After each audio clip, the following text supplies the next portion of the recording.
In this lecture, you will learn about the Articles of Confederation, the Norwest Ordinance, the Chase Rebellion, the Constitution, and the Bill of Rights.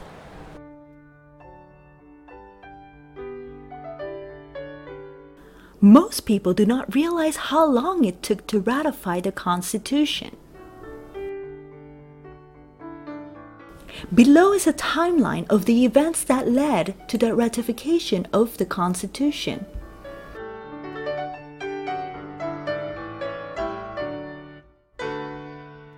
After declaring independence, the Continental Congress turned its attention to creating a written document specifying what powers the Congress had and by what authority it existed.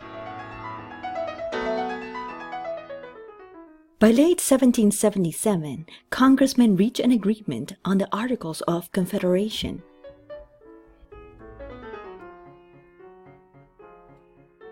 This document served as the United States' first constitution and was in force from March 1, 1781 until 1789, when the present-day Constitution went into effect. The Articles of Confederation defined the Union as a loose confederation of states.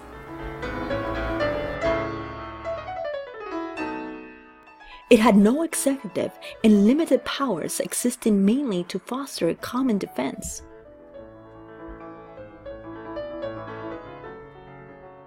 Congress was one house, there was one vote per state, there was no judiciary.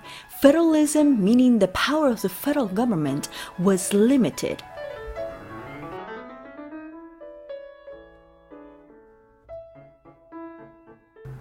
Each state maintained its full sovereignty. The powers of Congress were to conduct diplomacy and wage war, but could not levy taxes or raise an army.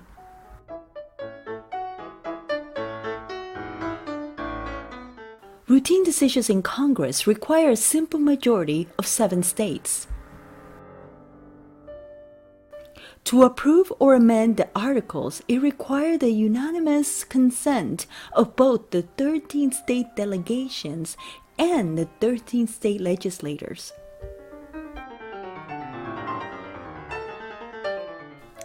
However, shortly after the creation of the Articles of Confederation, many began to think that the Articles were flawed. One of the biggest concerns with the Articles was the inability to tax the states at the federal level.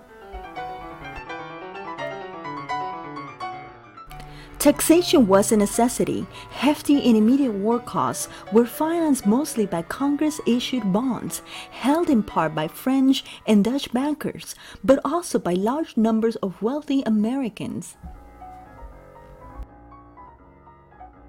The article specified that state contributions were to be assessed in proportion to the property value of the state's land, so that large and populous states pay more than small and sparsely populated states. However, no mechanism compels states to pay.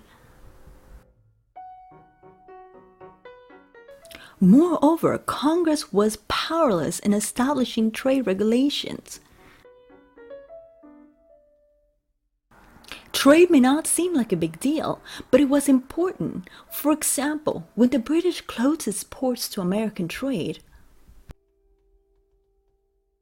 America could not close its ports to British ships because the Articles of Confederation denied Congress the authority to regulate commerce. Moreover, the Articles of Confederation involved the absence of any plan for the lands to the west of the 13 original states. To address the difficulties of an inefficient Congress, executive departments of War, Finance, and Foreign Affairs were created to handle purely administrative functions. To alleviate the debt, the idea of expanding west seemed like a good idea, and the new republic will do just that. Native Americans have been participants in the United States Revolution. Some allied with the United States, but most of them allied with Britain. Nevertheless, regardless of what side they fought for, none of them were included in the peace negotiations after the war, and they did not participate in the Peace Treaty of Paris in 1783, so conflict continued between the natives and the United States. It was not until much later that Congress summoned the Iroquois to a meeting at Fort St. Louis, New York, in October 1784 to negotiate a formal treaty to end hostilities and secure U.S. rights to Western lands.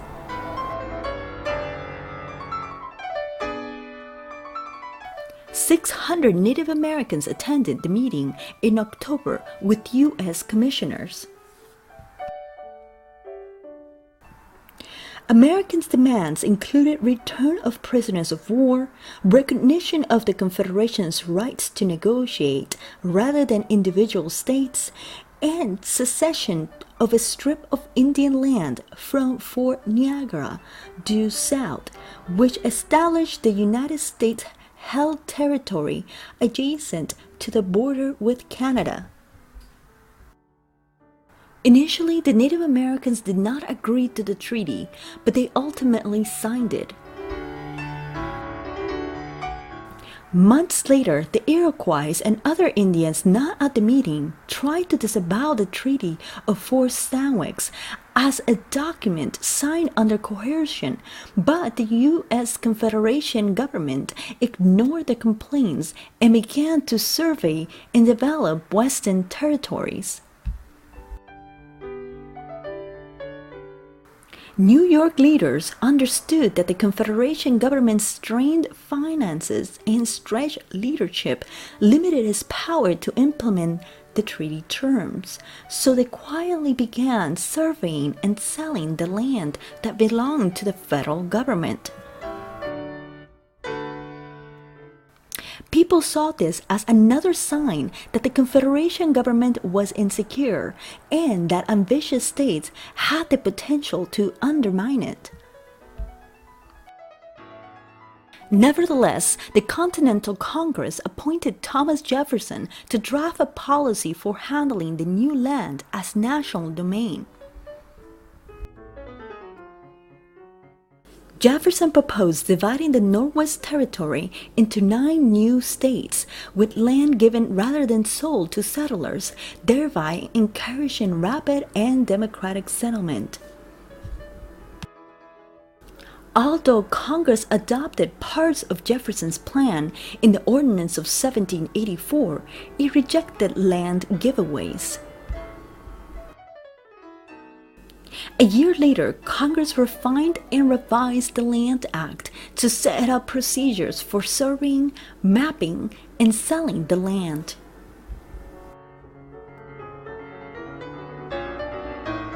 The Ordinance of 1785 established a 3-stage process by which settled territories could become states.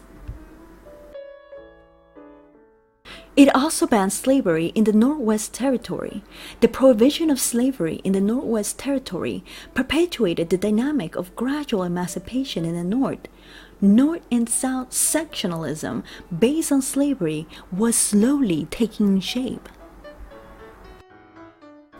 The Northwest Ordinance of 1787 ensured that the new United States will not itself become a colonial power with respect to white citizens, and it allowed for the successful and orderly expansion of the United States across the continent in the century to come.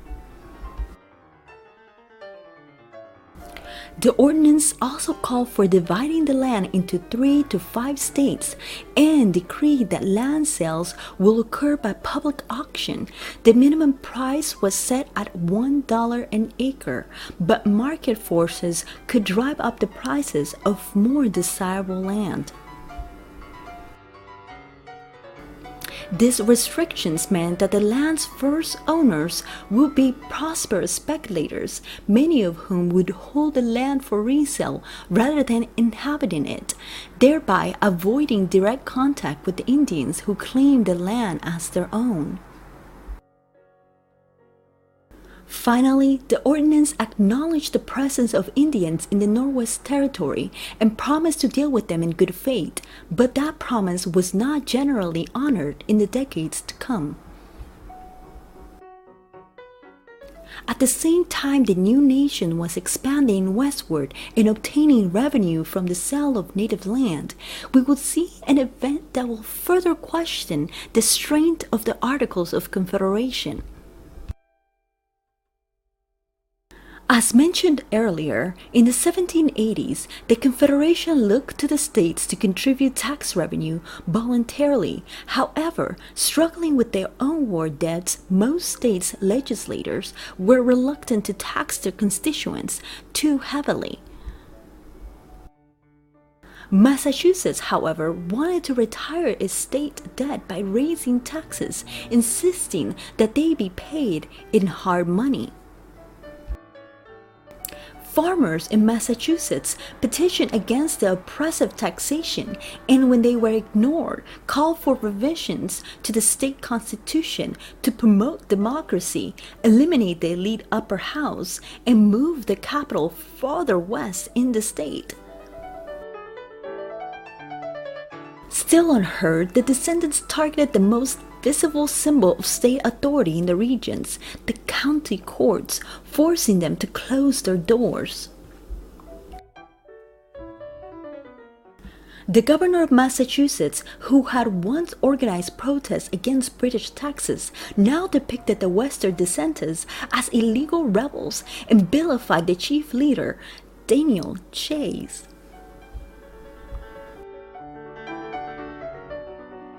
Members of the Continental Congress grew worried that the situation in Massachusetts was spinning out of control, so they attempted to bolster the federal army with new recruits. Governor Bowdoin raised a private army of some 3,000 soldiers, paying them with bounties provided by wealthy and fearful Boston merchants.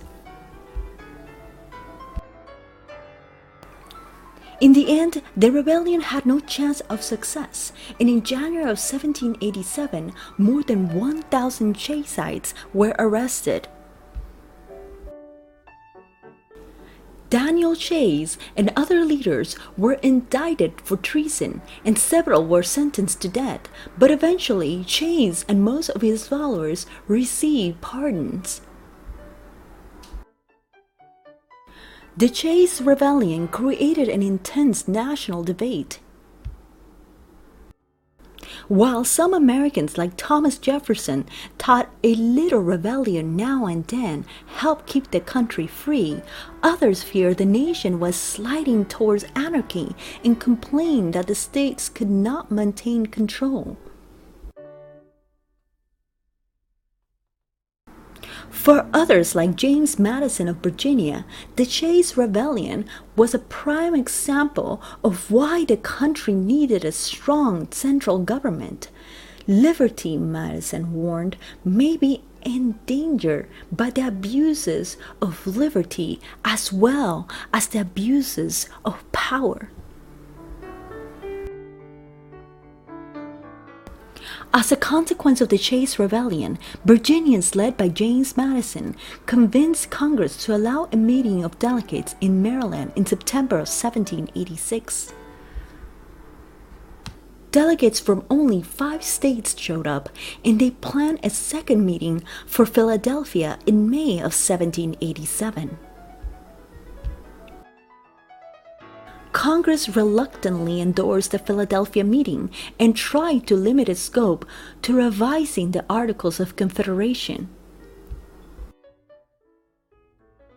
The 55 men who assembled in Philadelphia were generally wealthy white men, primarily lawyers who had served in the Confederation Congress and knew its strengths and weaknesses. The convention worked in secrecy, so the men could freely explore alternatives without fear that their honest opinions would come back to haunt them. The Virginia delegation first laid out a 15-point plan, the Virginia Plan. The plan was a total repudiation of the principle of a confederation of states, nearly eliminated the voices of smaller states by linking representation to population.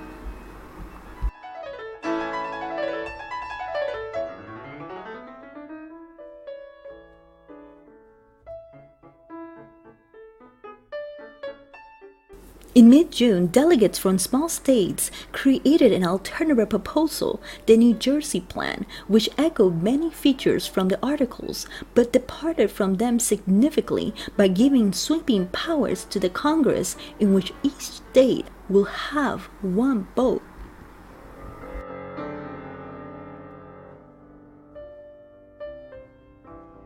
For 2 weeks, delegates debated the two plans, focusing on the key issue of representation until they agreed to the Great Compromise, which produced the U.S. Constitution.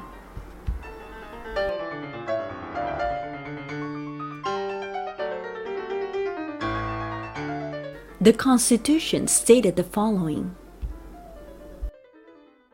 there will be an executive, a president, chosen by electoral college.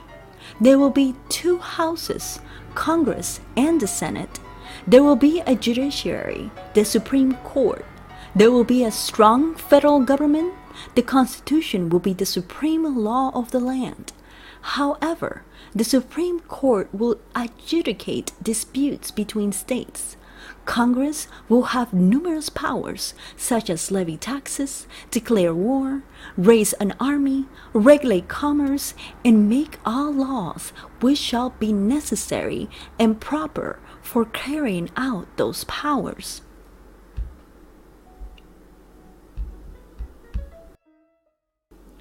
So to recap, the executive, meaning the president, will be selected by electors chosen in each state. The executive will serve a term of 4 years and will be eligible for re-election.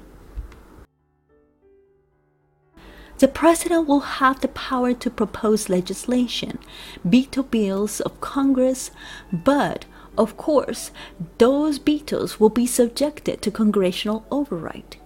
Also, the president will have the power to conduct diplomacy and command the armed forces.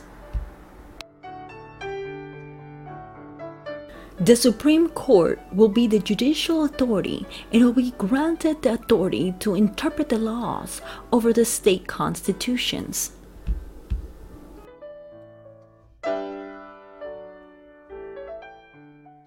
After developing this basic framework, perhaps one of the most contested issues that emerged while drafting the Constitution was the issue of representation and slavery. At the state level, when they crafted their own constitutions, government officials had to define who met the requirements of citizenship. For most states, the idea prevailed that the classes who owned property were the only legitimate participants in government. Property qualifications disfranchised 1/4 to 1/2 of adult white males. Another exclusion from voting was women. So powerful was the unspoken assumption that only men could vote that only 3 states even bothered to specify that voters had to be male. Moreover, by the time the federal constitution was being drafted, there had been some states beginning to establish full or gradual emancipation of slaves in the North. Thus, legislators had to decide whether slaves could enter civil society. Rhode Island and Connecticut adopted gradual emancipation laws in 1784, New York did so in 1799, and New Jersey followed suit in 1804.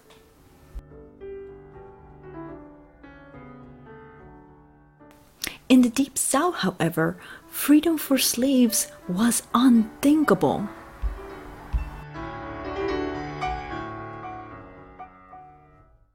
Now, according to the new Republican government, the government was supposed to protect people's liberties and property, yet slaves were both people and property.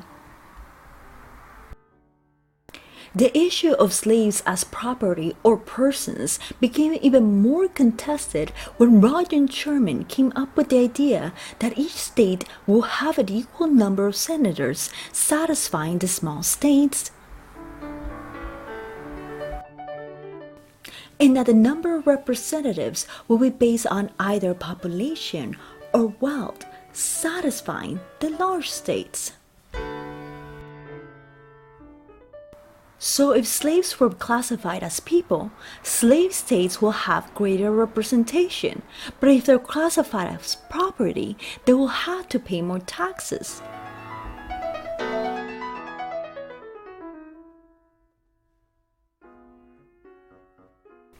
The outcome was the 3/5 clause in the Constitution that stipulated that all free persons plus 3/5 of all other persons will constitute the numerical base for apportioning both representation and taxation.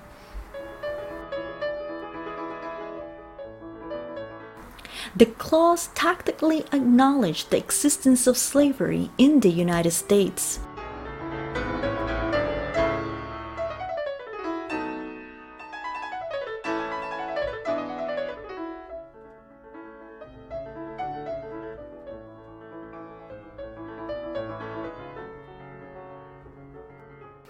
Other clauses of the Constitution that also acknowledge slavery include the following: the migration or importation of such persons as any of the states now shall think proper to admit. No persons held to the service of labor in another state under the laws thereof, escaping into another state, shall, in consequence of any law or regulation therein, be discharged from such service or labor, but shall be delivered upon any claim of the party to whom such service, labor may be due. With the draft of the Constitution in full force, they now needed to gain full support from Congress to adopt the new Constitution, but Congress was initially divided on the issue. Thus, we will see the development of the first two political parties. The Federalists were for the Constitution. They were suspicious of government. However, most agreed with Thomas Paine's argument that government, even in its best state, is but a necessary evil.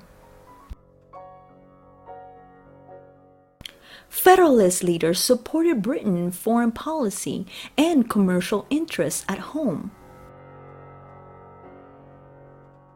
Prominent Federalists include George Washington, Alexander Hamilton, and John Adams. They wanted a stronger national government. They also wanted to pay the war debt. They wanted to pay soldiers, and they wanted to improve commerce.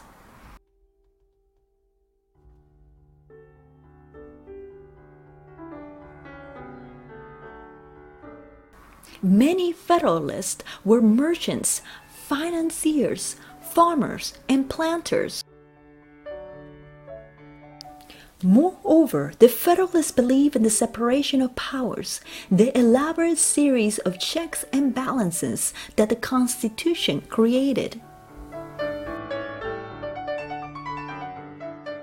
They also believed that all people were motivated by self-interest.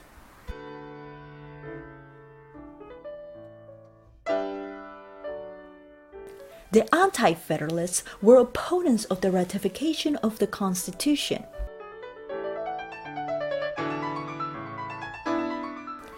anti-federalists feared that a powerful and distant central government would be out of touch with the needs of its citizens.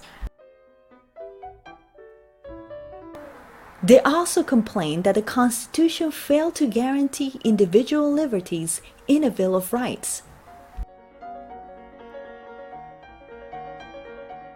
They were more rural and less involved in the market. They came from the western backwoods regions and were more likely to be veterans of the militia than the Continental Army. They warned of the dangers of liberty, of corruption, tyranny, and enslavement, although now they spoke against the Federalists, not the British. They believed passionately in the local community where all people had the same interests and values. At the same time, they were committed to individual rights and supported a national Bill of Rights.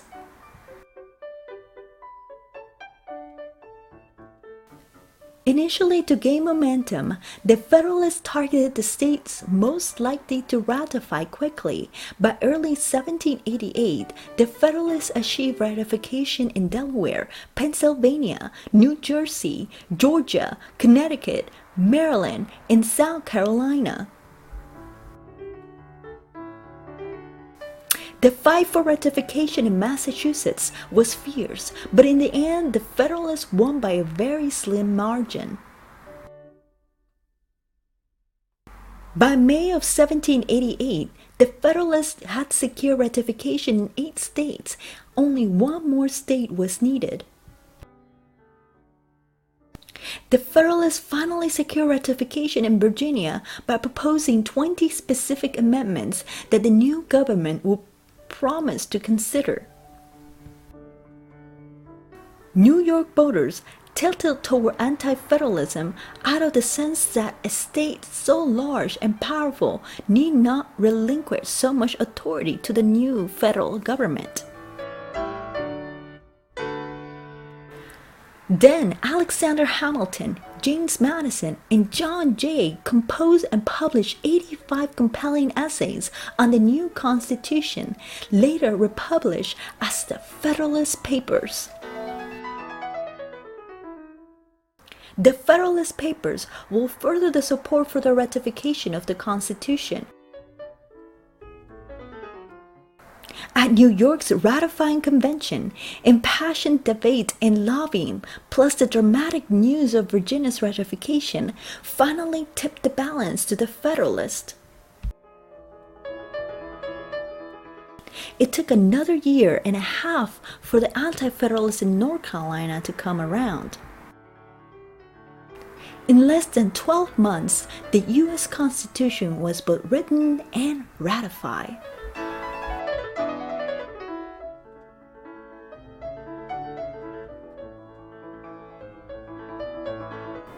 George Washington was elected in February 1789.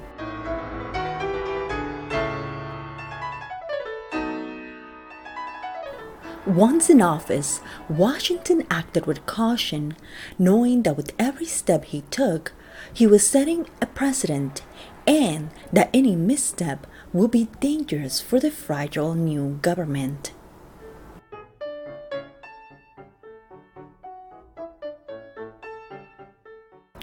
An early order of business in the first Congress under Washington was the passage of the Bill of Rights, which 7 states had specified as a condition for the ratification of the Constitution.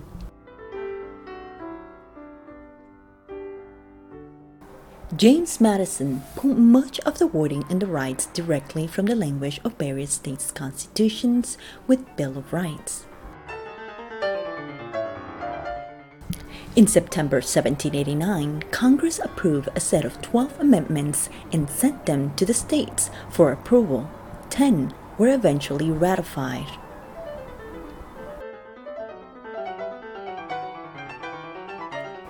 The Bill of Rights are essentially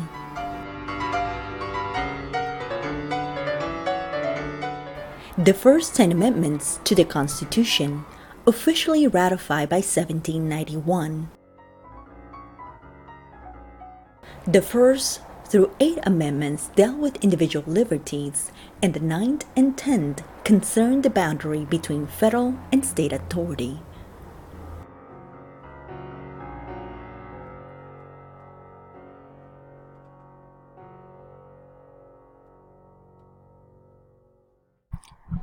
Significantly, there was one striking omission in the Bill of Rights.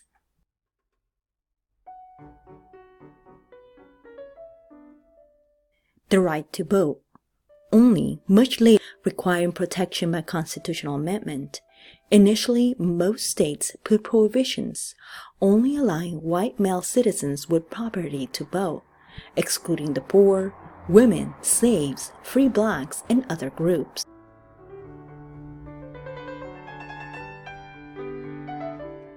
Together with the Declaration of Independence and the Constitution, the Bill of Rights helped to define the American political system and the government's relationship to its citizens. The United States will be the first to gain independence, create a republican government, and constitution in the Americas. But as we will see, the United States will draw a color and gender line, and in the process, the Founding Fathers will redefine revolutionary words such as freedom and liberty and nation in ways that will effectively exclude many of its citizens from full participation in the political culture. Furthermore, the early republic also set a precedent for continued westward expansion, and with the implementation of the Northwest Ordinance, it guaranteed that western lands will not become colonial dependencies, but territories, and later states.